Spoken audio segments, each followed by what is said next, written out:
Hi friends, മൗനം സമ്മതം രണ്ടാം ഭാഗത്തിന്റെ 337ാമത്തെ എപ്പിസോഡിലേക്ക് എല്ലാവർക്കും സ്വാഗതം. ചാനൽ ഇതുവരെ ആദ്യമായിട്ട് കാണുകയാണെങ്കിൽ തീർച്ചയായിട്ടും സബ്സ്ക്രൈബ് ചെയ്യുക, ലൈക്ക് ചെയ്യുക, ഷെയർ ചെയ്യുക, കമൻറ്റ് ചെയ്യുക.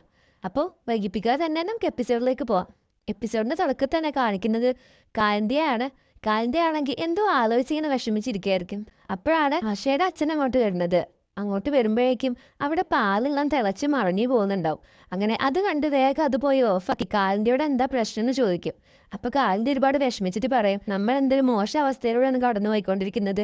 എനിക്ക് എൻ്റെ മകളെ കാണാൻ ഒരുപാട് കൊതിയുണ്ട്, പക്ഷേ അവളെ ഇങ്ങോട്ട് വിളിക്കാൻ പറ്റില്ലല്ലോ, ഇവിടെ അവനില്ലേ. ഞാൻ വർഷങ്ങൾക്ക് മുൻപ് ചെയ്ത ഒരു വലിയ തെറ്റിന് ഇപ്പോൾ നിങ്ങൾ എല്ലാവരും എൻ്റെ കൂടെ തന്നെ അനുഭവിക്കേണ്ടി വരികയാണെന്ന് പറയും. അപ്പം അച്ഛൻ പറയും, ഇതൊക്കെ നീ ആഷിനോട് പറയുന്നതാണ് നല്ലത്. അവൾ എന്തായാലും നമ്മുടെ മോളല്ലേ, അവൾക്ക് നമ്മളെ മനസ്സിലാവാതിരിക്കില്ല. പിന്നെ ഈ കാലിൽ നീ അവളോട് പറഞ്ഞിട്ടുണ്ടെങ്കിൽ അവൾ നിനക്കൊരു സഹായമേ ആവുള്ളൂ എന്ന് പറയും. അപ്പൊ കാലിന് പറയും, അതെല്ലാം എനിക്ക് അറിയാം, പക്ഷെ നമ്മളെന്തിനാണ് വെറുതെ അവളുടെ ജീവിതം കൂടി ബുദ്ധിമുട്ടിപ്പിക്കുന്നതെന്ന് വിചാരിച്ചിട്ടാണ് ഞാൻ അവളോട് ഒന്നും പറയാത്തത്. ഈ പ്രശ്നങ്ങളെല്ലാം അവൾ അറിഞ്ഞാൽ അവൾ ആകെ ടെൻഷൻ അടിച്ച് പിന്നെ അവൾ അതിനെ പിറകെ ആയിരിക്കും ഫുള്ള്. എന്തിനാ വെറുതെ അവളുടെ ലൈഫ് കളയുന്നത്? ഈ ഒരു പ്രശ്നം കാരണം എനിക്കിപ്പോൾ അവളോട് മര്യാദക്കൊന്നും ചോദിക്കാൻ പോലും പറ്റുന്നില്ല. അവളുടെ ജീവിതത്തിൽ ഇപ്പൊ എന്തൊക്കെയാ നടക്കുന്നത് പോലും എനിക്ക് അറിയാൻ കഴിയുന്നില്ല. അപ്പൊ അച്ഛൻ പറയും, പക്ഷെ എന്തൊക്കെയായാലും ഈ സത്യങ്ങളുള്ള നമ്മൾ എങ്ങനെ അവളൊന്ന് മറച്ചു വെക്കാൻ കഴിയും ഇത്രയും കാലം? എന്താ ഇതൊക്കെ അവൾ അറിഞ്ഞിരിക്കണം എന്ന് ഇങ്ങനെ പറയായിരിക്കും. അപ്പോഴാണ് അൻകുഷ് വന്നിട്ട് പറയാ, അല്ല എൻ്റെ സഹോദരി എപ്പോഴാണ് അവളുടെ സഹോദരനെ കുറിച്ചുള്ള സത്യങ്ങളൊക്കെ അറിയാൻ പോകുന്നത് കാവിദ്യന്ന് ചോദിക്കും. എൻ്റെ ഒരു അഭിപ്രായത്തിൽ നിങ്ങൾ ഇതാ അവളോട് തുറന്ന് പറയുന്നത് നല്ലതെന്നാണ് തോന്നുന്നത്. അല്ലാന്നുണ്ടെങ്കിൽ ചിലപ്പോൾ വേറെ ആരെങ്കിലും പറയും. അതായത് അൻകുഷ് എന്നെ പറയുന്ന ഉദ്ദേശിച്ചിട്ട് ഇങ്ങനെ പറയും. അപ്പൊ കാന്തിക്ക് ദേഷ്യം വരും, എന്തായാലും നിങ്ങളുടെ ഭർത്താൻ പറഞ്ഞില്ലേ അവൾ ഇതൊക്കെ അറിയാമെന്ന്. അപ്പൊ പിന്നെ അവളെ എങ്ങനെ അറിയിച്ചൂടെ? എന്തായാലും എൻ്റെ സഹോദരി കാരണം എനിക്ക് നിങ്ങളെ കുറച്ചുകൂടി ബുദ്ധിമുട്ടിപ്പിക്കാൻ സുഖമായി. അങ്ങനെ പറയുമ്പോൾ കാലെന്തെങ്കിലും ഒച്ചയൊക്കെ ആയിരിക്കും. അപ്പൊ അൻകുഷ് പറയും, ഓ എന്തൊരു മാസമായിട്ടാ സംസാരിക്കുന്ന അറിയോ, അത് അടിപൊളിയായത് പൊളിച്ചു എന്നൊക്കെ പറയും. അപ്പൊ കാലിന്തിക്ക് ദേഷ്യം പിടിക്കും. അപ്പൊ അൻകുഷ് പറയും, അതാ അതേപോലെ തന്നെ, അത് ഒന്നുകൂടി ചെയ്യോ, ഒന്നുകൂടി കാണാനാന്ന് പറയും. അപ്പൊ എനിക്ക് കാലിന്തിക്ക് ഒന്നുകൂടി ദേഷ്യം വരും. അപ്പൊ അൻകുഷ് പറയും, അത് തന്നെ ഇനി അങ്ങനെ തന്നെ അവിടെ നിന്നോന്ന് പറഞ്ഞിട്ട് അൻകുഷ് ഇങ്ങനെ കളിയാക്കിയിട്ട് അവിടെ നിന്ന് ഇങ്ങനെ ചിരിച്ചുകൊണ്ട് മേലെ കയറി പോകും. അങ്ങനെ കാലന്തി വിഷമിച്ചിരിക്കുന്ന കണ്ടിട്ട് ആശയുടെ അച്ഛനെ സമാധാനിപ്പിക്കും. അപ്പൊ കാലന്തി പറയും, എന്നായിരുന്നു നമ്മളോട് അവനൊക്കെ മര്യാദക്ക് പെരുമാറുക എന്ന് പറയും. അപ്പോൾ അച്ഛൻ പറയും, അത് നീ പേടിക്കണ്ട, അതൊക്കെ വൈകാതെ തന്നെ നടക്കും എന്ന് പറയും. പിന്നീട് കാണിക്കുന്നത് അഞ്ജലിയെ സോജയാണ്. അവരിങ്ങനെ ടെൻഷൻ അടിച്ചിരിക്കുകയായിരിക്കും. കാരണം രാത്രി പോയതാണ്, രാവിലെ ആയിട്ടും അവരൊന്നും കാണാനില്ല. അപ്പോൾ സോജ ഇങ്ങനെ പറയും, അശോക് എന്താ ഇത്ര നേരമായിട്ട് വരാത്തത്? അശോകനെ തിരഞ്ഞ് ഭരത് പോയപ്പോൾ ഇപ്പം ഭരതിനെ കാണാനില്ലല്ലോ എന്ന് ഞാൻ ആലോചിച്ചിരിക്കുകയായിരിക്കും. അപ്പം അഞ്ജലി പറയുന്നത്, ഞാൻ ഒന്ന് വിളിച്ചു നോക്കാമെന്നാണ്. വിളിച്ചു നോക്കുമ്പോഴായിരിക്കും സോജ പറയുന്നത്, എനിക്ക് ടെൻഷൻ ആവുന്നു, ഇത്ര നേരമായിട്ട് ഒരു 3 പേരൊന്നും തിരിച്ചു വരാത്തത് ഇങ്ങനെ ആലോചിക്കുകയായിരിക്കും. അങ്ങനെ അഞ്ജലി ഒന്നുകൂടി ഫോൺ ചെയ്യാൻ നോക്കുമ്പോഴായിരിക്കും പെട്ടെന്ന് നിരഞ്ജന ഫോൺ വാങ്ങുന്നത്. എന്നിട്ട് പറയും, മതി, ഇനി നിന്റെ കരച്ചിലും മെഴുക്കലൊക്കെ നിർത്തിക്കോ, എന്നേക്കാൾ വലിയ പേടിയാണ് നിനക്കെന്നുള്ള ആ ഒരു അഭിനയം ഉണ്ടല്ലോ, അത് ഇനി നിർത്തി കളഞ്ഞേക്കെന്ന് പറഞ്ഞിട്ട് അഞ്ജലിയുടെ ആ ഫോണ് എറിഞ്ഞി പൊട്ടിക്കുകയാണ് നിരഞ്ജൻ. ഇപ്പോഴും നീ വിചാരിച്ച എല്ലാ കാര്യങ്ങളും നല്ല രീതിയിൽ അവസാനിക്കുമായിരുന്നു, പക്ഷേ നിനക്ക് ഈടായിട്ട് കാര്യങ്ങളെല്ലാം നന്നാക്കുന്നതിന് പകരം എല്ലാം നശിപ്പിച്ച് കൈ കൊടുക്കുന്നതല്ലേ പതിവ്. ഈ വീട്ടിൽ നിന്ന് കയറിന്റെ അപ്പുറത്തേക്ക് നീ എന്ന് കടന്നോ അന്ന് മുതൽ തുടങ്ങിയ നകളിപ്പാണ് നിന്റേത്. എന്നിട്ട് ഈ വീട്ടുകാരുടെ മുന്നിൽ ഒരു പാവം ദുർബലയായ സ്ത്രീയാണെന്ന് അഭിനയിച്ചുകൊണ്ട് സഹതാപം പിടിച്ച് പറ്റാൻ നോക്കുകയാണ്. അച്ഛൻ എന്തോ വലിയ ദുഷ്ടനാണെന്ന് എല്ലാവരുടെയും മുന്നിൽ വെച്ച് നേരത്തെ തീർക്കാനാണ് നീ അതെല്ലാം ചെയ്തത്. ഇപ്പോൾ നിനക്ക് എല്ലാ മര്യാദകൾ കൂടി മര്യാദക്ക് ജീവിക്കുകയാണെങ്കിൽ ഈ പ്രശ്നങ്ങളൊന്നും ഇവിടെ ഉണ്ടാവായിരുന്നില്ല. ഇതെല്ലാം നിന്റെ കുറവുകൊണ്ട് മാത്രമാണ് സംഭവിച്ചിരിക്കുന്നത്. നീ ഇങ്ങനെയൊക്കെ ചെയ്തെന്ന് വിചാരിച്ച് നിനക്ക് ഒരിക്കലും നിന്ന് മോചനം കിട്ടാനൊന്നും പോകുന്നില്ല. അല്ല, നിനക്ക് ഇവിടെ എന്തിൻ്റെ കുറവാണ് ഉണ്ടായിരുന്നത്? നിനക്ക് ഞാൻ എല്ലാം തന്നിട്ടില്ലേ? നീ ചോദിക്കാതെ തന്നെയല്ല നിനക്ക് ഡ്രസ്സും നല്ല ഭക്ഷണവും സ്വാതന്ത്ര്യവും ഇവിടുത്തെ അധികാരം മൊത്തം നിന്റെ കയ്യിലല്ലായിരുന്നോ? പിന്നെ അതിനു കൂടുതൽ നിനക്ക് നീ എന്തായിരുന്നു വേണ്ടത്? അപ്പം അഞ്ജലി പറയും, അതെ, നിങ്ങൾ പറഞ്ഞതൊക്കെ ശരിയാണ്, നിങ്ങളിവിടെ എനിക്ക് എല്ലാം തന്നിട്ടുണ്ട്. പക്ഷേ അതെല്ലാം നിങ്ങളുടെ ആത്മാഭിമാനത്തിനും നിങ്ങളൊരു വലിയ നല്ല ആളാണെന്ന് കാണിക്കാൻ വേണ്ടി മാത്രമായിരുന്നു. നിങ്ങൾ പറഞ്ഞത് ശരിയാണ്, നിങ്ങൾ എനിക്ക് വളരെ നല്ല ഫുഡെല്ലാം തന്നിട്ടുണ്ട്. പക്ഷേ അതെല്ലാം ഞാൻ കഴിക്കുന്നത് നിങ്ങളുടെ എച്ചിലൂടെ മാത്രമായിരിക്കും. ഒരു ഭാര്യയ്ക്ക് ഭർത്താവിൻ്റെ വീട്ടിൽ എന്ത് സ്ഥാനമാണുള്ളതെന്ന് നിങ്ങൾക്ക് അറിയില്ല. ഒരു നിമിഷം പോയി നിങ്ങൾ എന്നെ സ്വസ്ഥമായിട്ട് ശ്വാസം വിടാൻ സമ്മതിച്ചിട്ടില്ല. ഇത് എനിക്ക് മാത്രമല്ല, എൻ്റെ മക്കളെയും നിങ്ങൾ അങ്ങനെ തന്നെയാണ് ചെയ്തത്.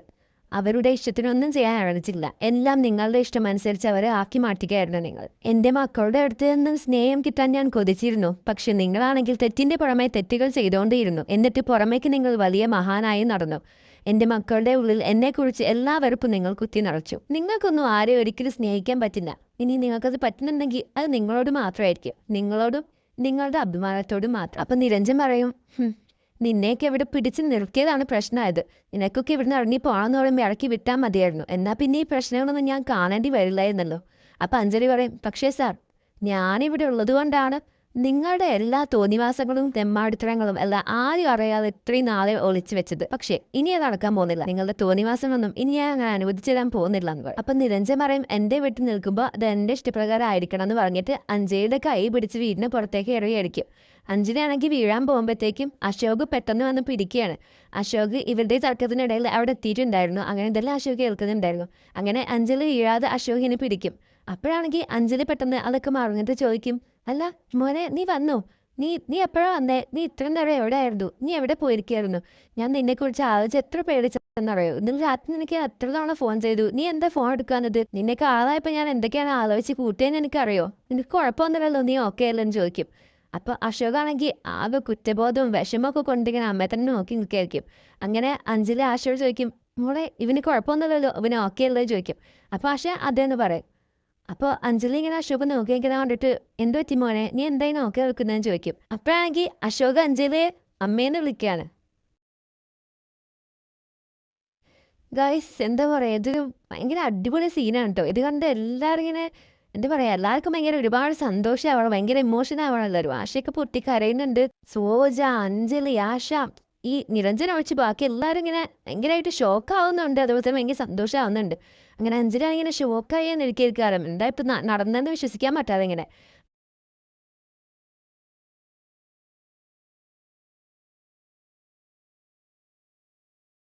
അപ്പം അശോകാണെങ്കിൽ ഒന്നുകൂടി അമ്മേന്ന് വിളിച്ചിട്ട് അഞ്ജലിയെ ഇങ്ങനെ കെട്ടിപ്പിടിക്കുകയാണ് ഗൈസ്. അപ്പം അഞ്ജലി ആണെങ്കിൽ ഒരുപാട് ഇമോഷണലായിട്ട് കരഞ്ഞ് പൊട്ടിക്കരഞ്ഞ് അഞ്ജലി അശോകിനെ കെട്ടിപ്പിടിക്കുകയാണ്. അങ്ങനെ അവർ രണ്ടുപേരും ഇവിടെ പൊട്ടിക്കരഞ്ഞ് ഇങ്ങനെ കെട്ടിപ്പിടിച്ചുകൊണ്ട് നിൽക്കായിരിക്കും. അശോക് പറയും, എത്ര വലിയ കെണിയിലാണ് ഞാൻ പെട്ടിരുന്നത്. എന്തുകൊണ്ടാണ് എനിക്ക് നിങ്ങളുടെ സ്നേഹം മനസ്സിലാക്കാൻ കഴിയാതിരുന്നത്? എത്ര നല്ലൊരു അമ്മയെ എനിക്ക് കിട്ടിയിരിക്കുന്നത്. ഭാഗ്യമുള്ളവർക്ക് മാത്രമേ എത്ര നല്ലൊരു അമ്മയെ കിട്ടുള്ളൂ.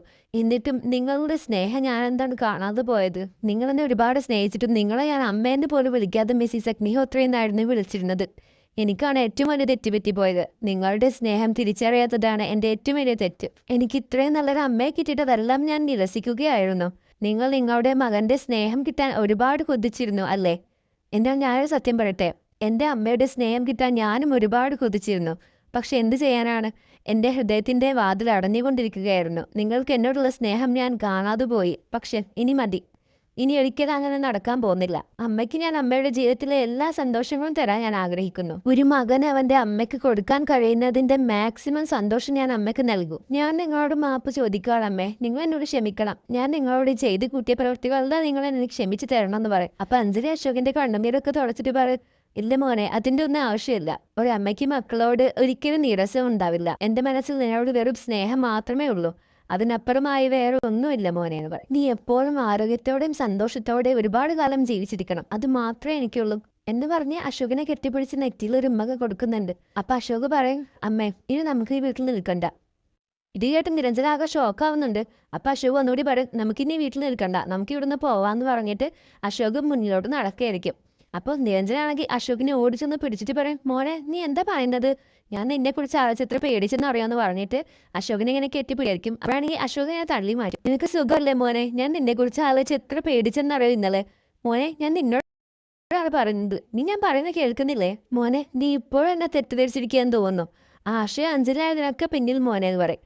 അശോകനാണെങ്കിൽ ഓൾറെഡി അച്ഛൻ്റെ മുഖത്തന്നെ നോക്കുന്നില്ല. അപ്പോഴാണെങ്കിൽ അച്ഛൻ ഇതും കൂടി പറഞ്ഞപ്പോൾ അശോക് ആ കൺട്രോൾ പോയി അശോകോട് ദേഷ്യം കൊണ്ട് തന്നെ പോവാൻ. അപ്പം നിരഞ്ജനാണെങ്കിൽ അശോകിൻ്റെ കൈ വീണ്ടും പിടിച്ച് നിർത്തുകയാണ്. മോനെ നിന്റെ അച്ഛൻ പറയുന്ന കാര്യത്തിലൊന്നും നിനക്ക് വിശ്വാസമല്ലേ?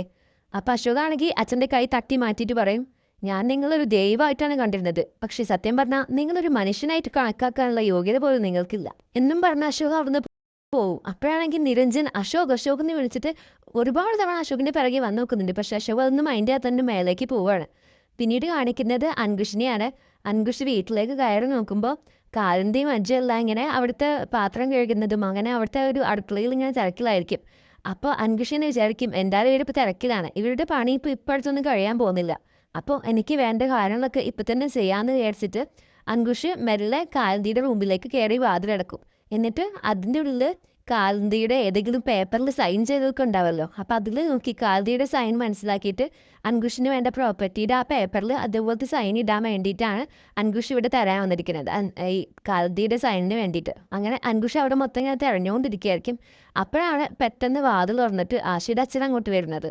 അപ്പം അച്ഛൻ ചോദിക്കും നീ എന്താ ഇവിടെ ചെയ്യുന്നതെന്ന്. അപ്പം അൻകുഷ് പറയും എൻ്റെ മദ്യം എന്തായാലും തീർന്നുപോയി. അപ്പം പിന്നെ നിങ്ങളുടെ ഇവിടെ എന്തായാലും ഇല്ലാതിരിക്കില്ലല്ലോ, കാരണം ഇത്രയും വലിയൊരു പ്രശ്നത്തിൽ നിങ്ങൾ തലയെ ചുമന്നുകൊണ്ട് നടക്കുന്നത്. അപ്പോൾ എന്തായാലും രാത്രിയൊക്കെ ആരും അറിയാതെ ഒന്ന് രണ്ടൊക്കെ അടിക്കുന്നുണ്ടാവല്ലോ, അപ്പോൾ അതിൻ്റെ എന്തെങ്കിലും ഇവിടെ കാണുള്ളൂ അപ്പം വന്നതാന്ന് പറയും. അപ്പം അച്ഛൻ പറയും ആ കാര്യത്തിൽ എനിക്ക് തെറ്റ് പറ്റി അൻകുഷ്, ഞാൻ ഒരിക്കലും കാലിൻ്റെ സഹിക്കുന്നില്ല, അവളെ ഞാൻ ഒരുപാട് സ്നേഹിക്കുന്നുണ്ട്, അവൾ ഈ വീടിൻ്റെ വിളക്കാണ്, ഈ വീട്ടിലെ എല്ലാ കാര്യങ്ങളും ഉത്തരവാദിത്തത്തോടു കൂടി നോക്കാൻ അവൾക്ക് നന്നായിട്ട് അറിയാം. അങ്ങനെ പിന്നെ അച്ഛനിങ്ങനെ ഓരോന്നിങ്ങനെ ഉപദേശിച്ചിങ്ങനെ വരെയായിരിക്കും. അപ്പം അൻകുഷ് പറയും അതെ, എൻ്റെ സ്വന്തം തന്ത പറഞ്ഞിട്ട് പോയി ഞാനൊന്നും അനുസരിച്ചിട്ടില്ല, പിന്നെ അല്ലേ എന്നെ ചെറുപ്പത്തിൽ ഇട്ടിറങ്ങി പോയ തള്ളയുടെ കെട്ടിയം എന്ന് പറയുമ്പോൾ അനുസരിക്കുന്നത്. എന്തായാലും ഇപ്പം ഒന്ന് തിരഞ്ഞു കഴിഞ്ഞാൽ ഒന്നും കിട്ടില്ല, അതുകൊണ്ട് ആരുള്ള സമയത്തൊന്നും തിരയാന്ന് അൻകുഷിന്റെ മനസ്സിൽ വിചാരിക്കും.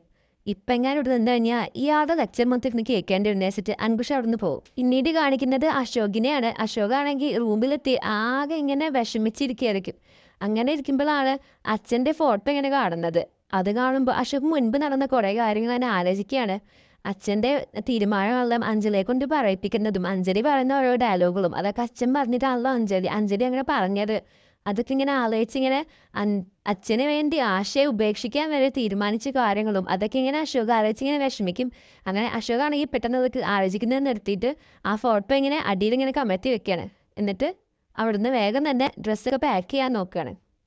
പിന്നീട് കാണിക്കുന്നത് അൻകുഷിനെയാണ്. അൻകുഷ് വക്കീലിനോട് ഇങ്ങനെ സംസാരിക്കുകയായിരിക്കും. നേരെ വഴിക്കാണെങ്കിലും ഇനി വളഞ്ഞ വഴിക്കാണെങ്കിലും എങ്ങനെയാണെങ്കിലും എൻ്റെ പ്രോപ്പർട്ടി എനിക്ക് തിരിച്ചിട്ടേ പറ്റും, വേറെ ഒന്നും എനിക്കൊരു കുഴപ്പമില്ലാതെ പറയും. അപ്പോൾ വക്കീൽ പറയും അങ്ങനെയാണെങ്കിൽ ഒരു വഴിയുണ്ട്, ഒരു പ്ലെയിൻ പേപ്പറിൽ എങ്ങനെയായാലും ആ കാൽദിയുടെ സൈൻ ഒന്ന് ഇട്ടാൽ തന്നാൽ മതി, ബാക്കിയൊക്കെ ഞാൻ അതിലെന്താ എഴുതുന്നത് വെച്ചാൽ എഴുതി തീർത്തോളാം എന്ന് പറയും.